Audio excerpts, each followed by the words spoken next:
So let's go and take a look at the euro. We had our support on the bias chart from yesterday at 557. It looks like the low for today was 558. We're coming back. You can see right here the touches here. It's a little bit more evident in the 30-minute, and we'll go to that.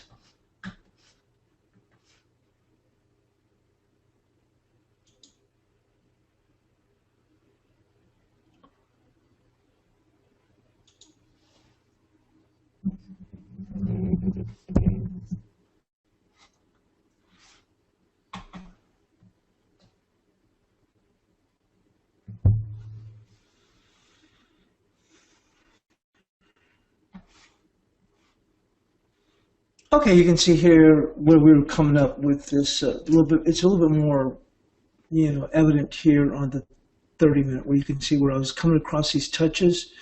Actually, it's coming in here, 57, and the low was what, 58. I'm even a little bit surprised it even got this low, but like I said, the pressure remains. When you look at on the 30-minute here, this is the area that it broke out of on Friday, this 580. Now we knew that we talked about that last week, and that's been in place for seems like forever, which is the bias pivot of 568, which we look at on the 2-hour chart. But we talked about that last Friday, that 580 was that area that's going to have to break out of, and you can see here where the market had rallied up here and then pulled back. Once we closed above the 580, that opened the door for higher, although we had already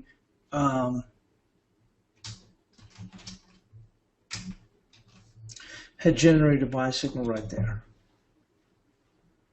The faster exponential moving average across the slower exponential moving average, so the momentum was already turning. One of the things that we had focused on last week, remember, was that how well the euro was holding despite the dollar index continuing to move higher, and the euro comprises 56% of the cash dollar index, and how well the euro was holding up. So you really got the momentum going once we were able to hold here, not break lower. I remember last week I was even looking, I thought, okay, they'll probably get down to the 450s, but there's going to be a pause around 484, a little bit of a bounce from there. Heck, we didn't even make it a 484. The low was 494. So this was holding up really well despite the cash dollar index moving higher. And so when it started to turn around, you can see here where the momentum changed. We got the market going, but it got to 580 and got knocked back. Once we got up to the 580, that really opened the door for us to move higher. And we talked about how we bounced against this 620 area here. Move this a little bit closer.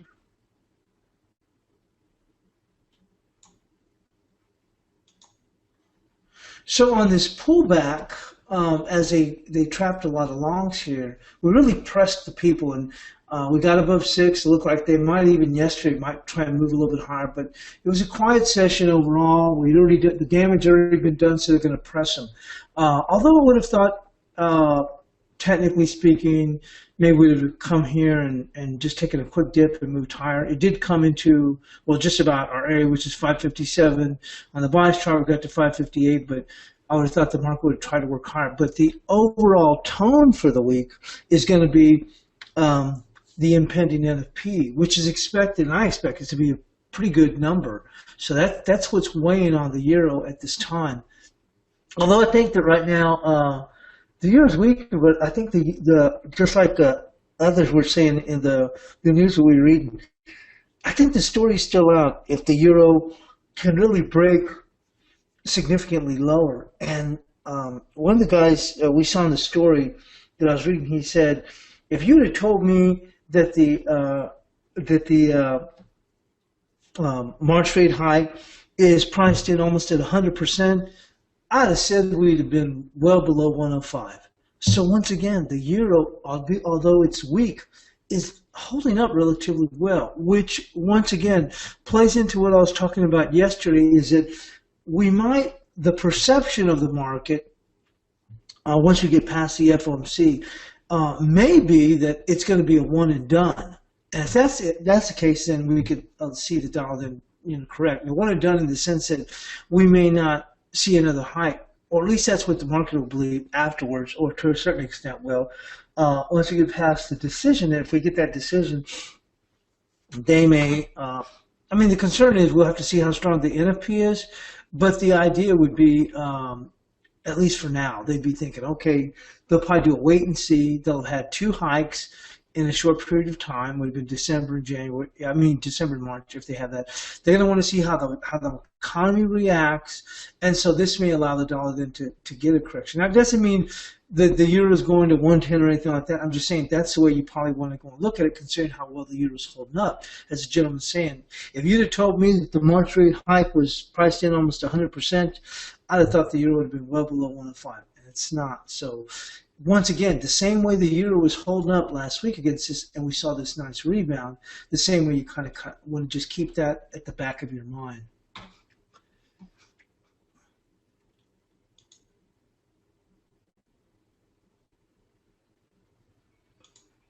So let's take a look where we're at right now and where's support. Well, we had the 557 here from yesterday's bias chart. Let's take a look.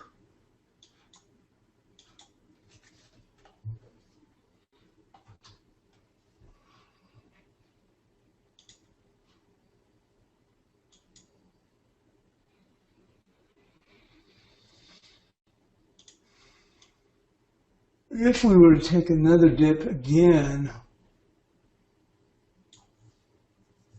it's going to come in at 525. Because if we slide again, that's not going to hold it. That's going to open up another floodgate. Maybe that floodgates might be a little bit too strong, I was saying, but I think that it'll open up for more, open up the door to push them lower. It's going to be 525. So let's go mark that here. Push this here.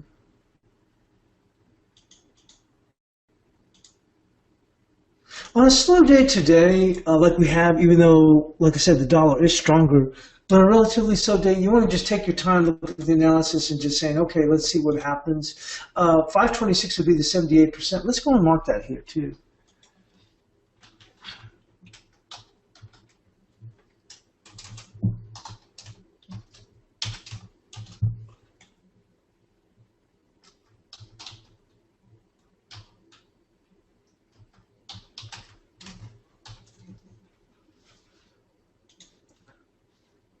Once again, we're just looking at the technicals. I'm not so sure it's going to make it all the way down there, but I tell you what, right now, it just looks weak. And the longer it stays down here, the more it looks weaker in the sense that people start to look and go, it just doesn't look good. I don't think I want to buy it. I don't think so. I'm going to wait till it goes low or something, or I'm going to stay short. So we're looking at 525. You got this level here at 524. We got the market here at 525, and 526 is the 78% of this move from 494 to 640. So, like I said, we're going to mark this as 525 for today. We had 557 yesterday. The lowest so far 558.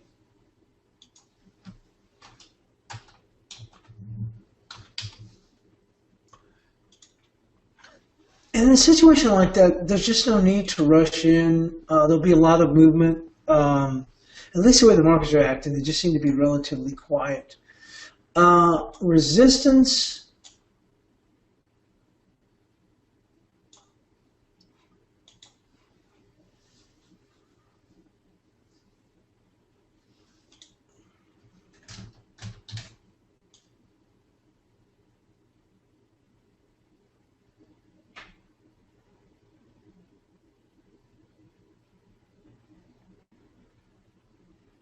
It's going to be right there, which looks like it's going to be 608.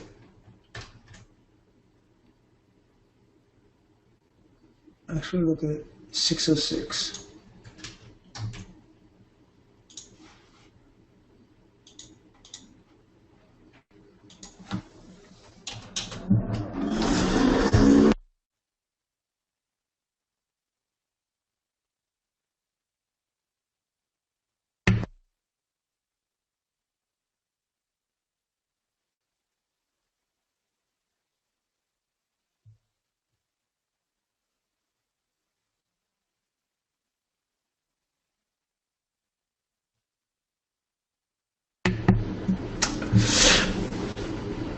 Okay, so it still obviously still remains quite bearish.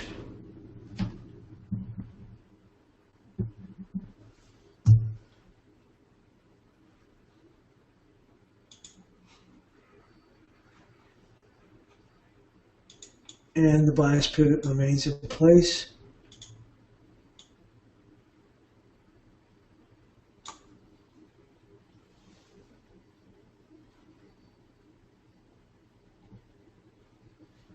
And we're just trading in this middle of this range right in here. There's not, we're rotating or gravitating towards this bias pivot of 568. Obviously, if we get a close below that, we did here and we're able to defend it.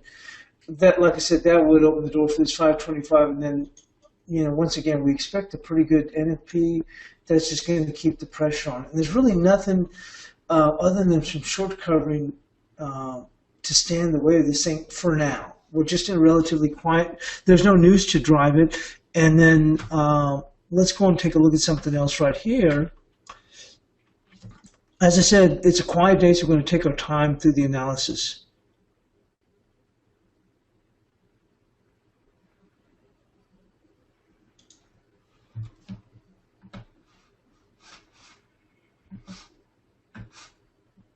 You can see here where the bonds continue to remain weak. This is going to keep a firm undertone bid for the dollar as these bonds continue to remain weak.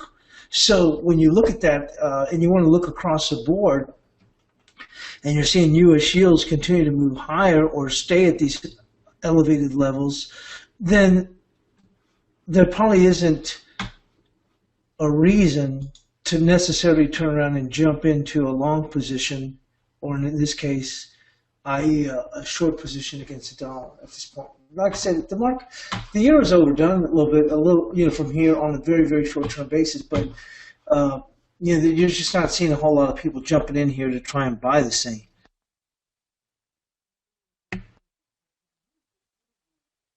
Pauly, we can't hear you.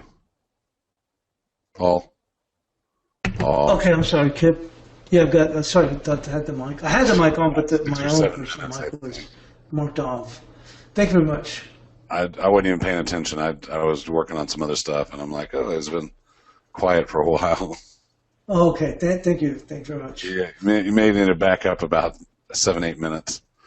Okay, thanks. All right.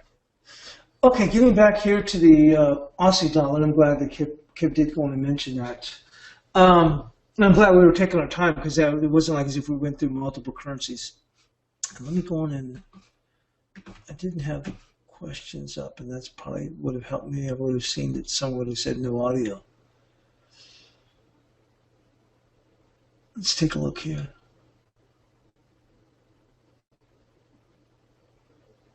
Okay, sorry about that. So once again, let's go and talk about this Aussie. One of the things I was talking about with the Aussie, unfortunately, we were taking our time, so the whole time has been spent with this Aussie dollar. As I mentioned here, is I thought that we would have made it up here to the 50%, the 76.42. And you can see how quickly they turned around and gave this game up, even though we'd seen a rally because the RBA did not take action. And they're also stating that they don't expect to go in and be taking any action as far as, cutting rates anytime soon. They're concerned, we went over the story, was that they don't want to fuel the housing boom. And that's been a concern of theirs for well over 2 years at this point. One of the things that I referenced to, and I said, look how quickly it gave the gains back, and we'll jump into that again.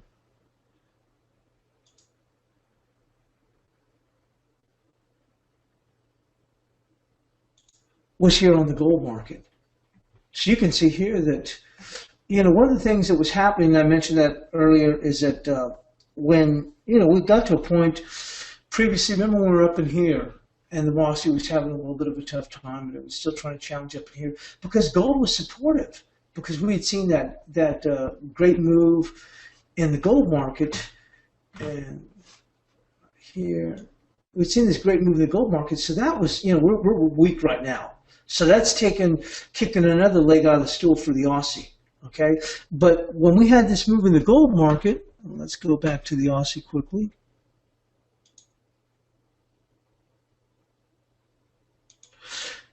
When the Aussie was having some trouble struggling up in here, I'm talking about up in here. Now, it wasn't like as if they were falling apart, but I'm saying they were trying to break higher. It looked like, uh-oh, they're probably going to break lower. And they made another run up here because it's being supported by a strong gold market. You know, that was actually it was like that extra, even though it wanted to fall, gold was basically, hey, I've got your back. But the subsequent fall we've seen in gold has, weakened the Aussie. So when I said, hey, look, they got the announcement, the RBA, they didn't take any action. They weren't expected to take any action. They indicated also that they don't expect to take any type of stimulative action anytime, at all, because their concerns are that they may fuel the housing boom and the concerns for inflation. And that allowed the Aussie to rally, but I would have thought it would have made it up at least to the 76.42 to 50%. It didn't even make it there. So it just shows you the apparent weakness, and part of that has to do with the gold market weighing on the Aussie. Okay, at this point. So, and then obviously the overarching concern is that we're going to have a strong NFP this week. So, like I said, we've got support down here. We're keeping this support at 75.15. We'll have to see how this plays out afterwards with the NFP and also the FOMC. But I think right now, at least on the short haul, it looks like we're just in no man's land. The idea is, like I said, we get the good NFP, we get the FOMC. The thought may be that, like I said, we may be one and done and maybe not another rate hike potentially another rate hike till September, as the FOMC would likely want to see how and you're going to see this, I'm telling you right now, sure as Dallas, sure as the day as the sun comes up, I'm telling you that if they do raise rates in September, you're going to be seeing all this talk as well. They're probably going to not take action for a while, because what they're going to want to do is they've had 2 rate hikes within a 3-month period, and they're going to want to sit back and see how this affects the economy. What we've seen is generally it takes about 6 months for a rate hike to be fully felt in the economy, blah, blah, blah, blah, blah. And so that probably realistically pushes it out to September. And unless the economy is really taking off like gangbusters, and that will probably allow the dollar then to go into a reasonable correction. So when we get back, we'll go and look at the other currencies. Let me go and put this here so there's no confusion on the sound. That was my fault, so apologies on that.